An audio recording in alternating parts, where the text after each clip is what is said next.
আজ এই ভিডিওতে অ্যাম ইজ আর বিভাব হিসেবে ডিটেলসে আলোচনা করব। তোমরা শেষ পর্যন্ত দেখলে অ্যাম ইজ আর বিভাব হিসাবে হওয়া জলের মতো পরিষ্কার হবে তোমাদের কাছে।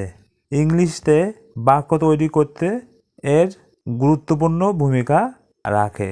অ্যাম ইজ আরকে বিভাব হিসাবে প্রেজেন্ট কন্টিনিউয়াস টেন্সে আমরা ব্যবহার করি। অ্যাম ইজ আর নির্দিষ্ট কোনো মানে নেই। বিভাব অ্যাম ইজ আর মানে হওয়া, তবে প্রচলিত অর্থ জেনে রাখো। অ্যাম এর অর্থ হলো হই, ইজ মানে হয়, আর মানে হও। যেমন আই অ্যাম এ স্টুডেন্ট, আমি হই ছাত্র। হি ইজ নার্স, সে হয় নার্স। ইউ আর ডক্টর, তুমি হও ডাক্তার। দে আর প্লেয়ার, তারা হয় খেলোয়াড়। বা এই রকমভাবে বলতে পারো, আই অ্যাম আমি হই, হি ইজ সে হয়, ইউ আর তুমি হও, দে আর তারা হয়।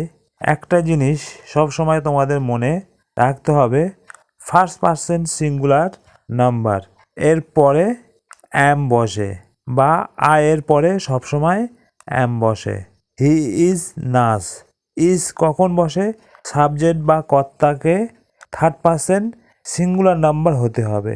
যেমন হি, শি, ইট কারণ নাম, বিনা, দীপা, পরাণ। তৃতীয় ব্যক্তি বা বস্তুর পরে ইজ বসে। আর কখন বসে? বাক্যে সাবজেক্ট যদি সেকেন্ড পারসন এবং থার্ড পারসন প্লুরাল হয়। সেকেন্ড পারসন প্লুরাল হলো ইউ, আর থার্ড পারসন প্লুরাল হলো দে, আর ফার্স্ট পারসন প্লুরাল হলো উই। বা একের বেশি ব্যক্তি বা বস্তু বোঝালে দে বসে। এইসব বাক্যগুলো হওয়া অর্থে অ্যাম ইজ আর বসেছে। এবার কয়েকটি বাক্য দেখে নাও। আই অ্যাম রিচ, আমি ধনী, বা আমি হই ধনী। দেখো, আমরা বলার সময় এইভাবে বলি না আমি হই ধনী, আমরা বলি আমি ধনী।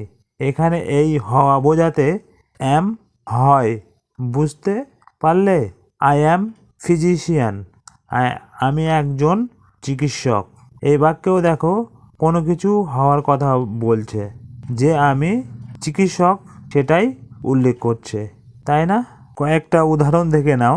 আই অ্যাম ফার্মার, আমি একজন কৃষক। আই অ্যাম এ এগ্রিকালচারিস্ট, আমি একজন কৃষিবিদ। আই অ্যাম এ ফিশারম্যান, আমি একজন জেলে। এই বাক্যগুলো এই আমি কোনো কিছু হওয়ার কথা বলছে, হয় কৃষক, হয় কৃষিবিদ, না হয় জেলে। আর একটা জিনিস, তুমি একজন জেলে এইভাবে না বলে আমি জেলে এইভাবে বলতে পারো। অর্থে কয়েকটা উদাহরণ দেখে নাও।